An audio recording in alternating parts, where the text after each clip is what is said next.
semuanya, perkenalkan nama saya Mutiara Puspitasari dengan NIM 1040557. Di sini saya akan menjelaskan materi tentang pendidikan Pancasila untuk perguruan tinggi. Selamat menyaksikan.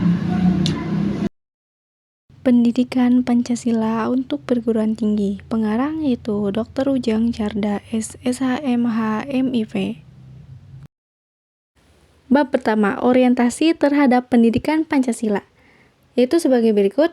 Yang pertama, landasan dan tujuan pendidikan Pancasila. Landasan pendidikan Pancasila itu ada 4. Yang pertama, filosofis. Yang kedua, kultural.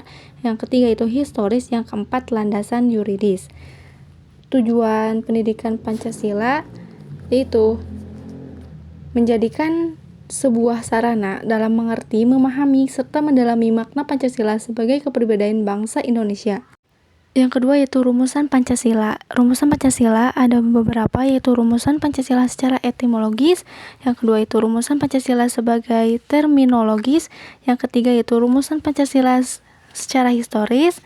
Yang keempat yaitu rumusan Pancasila secara sosio-filosofis. Yang ketiga yaitu tujuan mempelajari Pancasila adalah ingin mengetahui Pancasila yang benar, yakni yang dapat dipertanggungjawabkan baik secara yuridis, konstitusional maupun secara objektif ilmiah.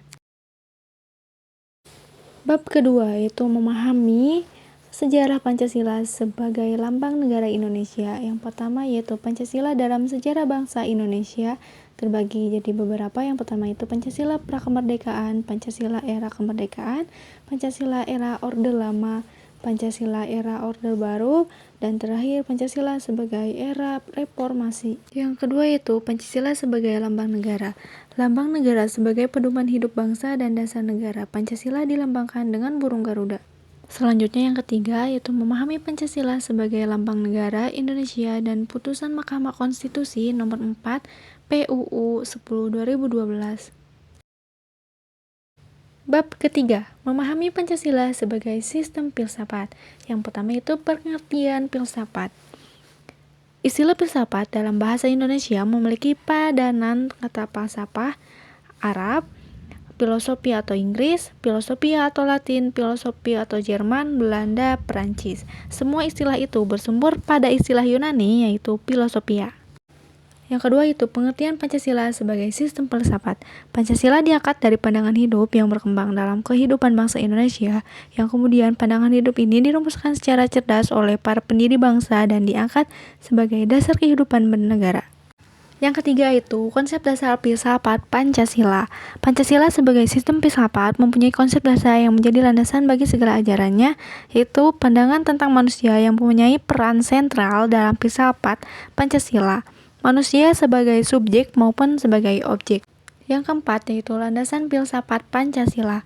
Filsafat Pancasila dapat didefinisikan sebagai refleksi kritis dan rasional tentang Pancasila sebagai dasar negara dan kenyataan budaya bangsa, dengan tujuan untuk mendapatkan pokok-pokok pengertiannya yang berdasar dan menyeluruh. Bab 4. Memahami Pancasila sebagai sistem nilai, etika, dan norma. Yang pertama itu pengertian nilai.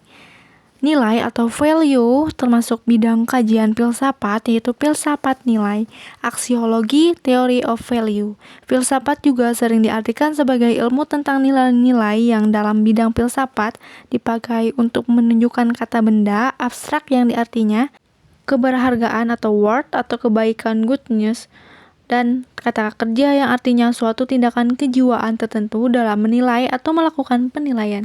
Selanjutnya itu pengertian etika. Etika atau etis sebenarnya adalah suatu cabang dari filsafat yang mencoba untuk mengevaluasi dan menetapkan teori umum tentang tingkah laku berdasarkan aturan-aturan moral. Selanjutnya yaitu pengertian norma. Norma adalah kebiasaan umum atau aturan yang menjadi pedoman perilaku dan sudah ada dalam suatu kelompok masyarakat serta memiliki batasan wilayah tertentu. Yang terakhir itu Pancasila sebagai nilai dasar fundamental bagi bangsa dan bernegara. Pada hakikatnya merupakan suatu nilai-nilai yang bersifat sistematis, fundamental, dan menyeluruh. Oleh karena itu, sila-sila Pancasila merupakan satu kesatuan yang bulat dan utuh, hierarkis, dan sistematis. Dalam pengertian ini, sila-sila Pancasila merupakan suatu sistem filsafat sehingga konsekuensinya kelima sila bukan terpisah-pisah dan memiliki makna sendiri-sendiri, melainkan memiliki esensi serta makna yang utuh.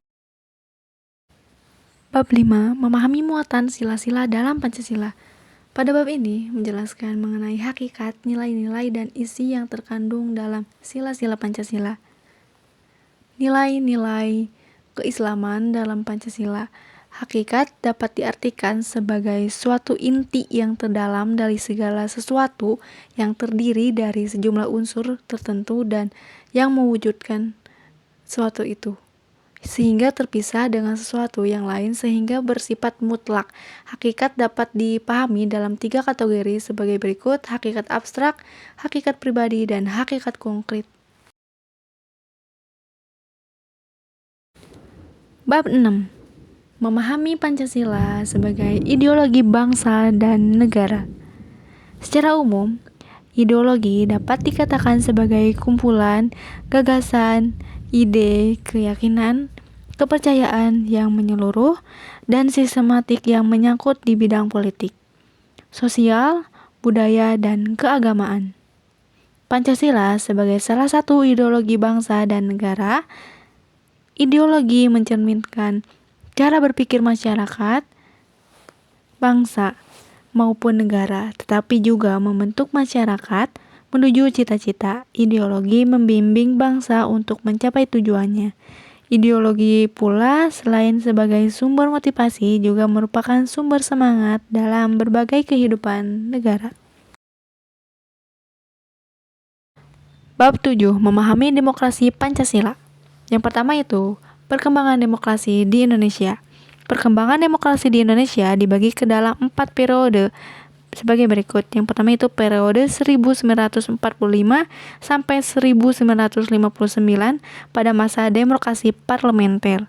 Yang kedua itu periode 1959 sampai 1965 pada masa demokrasi terpimpin.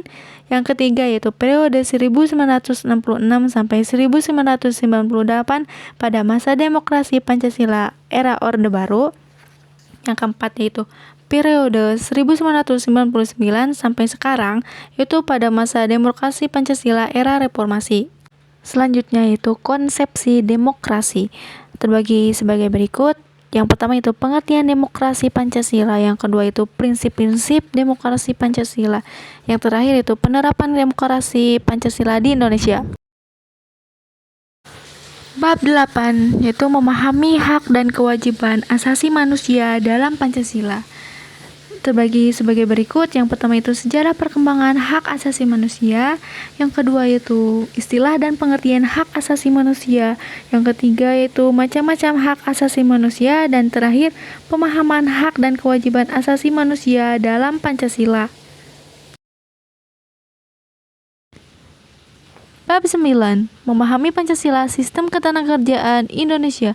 Pada bab ini membahas tentang isi arti Pancasila dalam Undang-Undang Dasar 1945. Maksud dari hal tersebut adalah Pancasila sebagai dasar filsafat atau ideologi bangsa dan negara Republik Indonesia. Dalam setiap sila Pancasila mengandung arti tertentu, bahwa Pancasila sangat penting dalam sistem ketenagakerjaan Indonesia yang bertujuan mengatur arah dan cita-cita bangsa Indonesia dalam berdamaian negara. Bab 10. Refleksi Pancasila sebagai paradigma reformasi dalam kehidupan bermasyarakat, berbangsa, dan bernegara.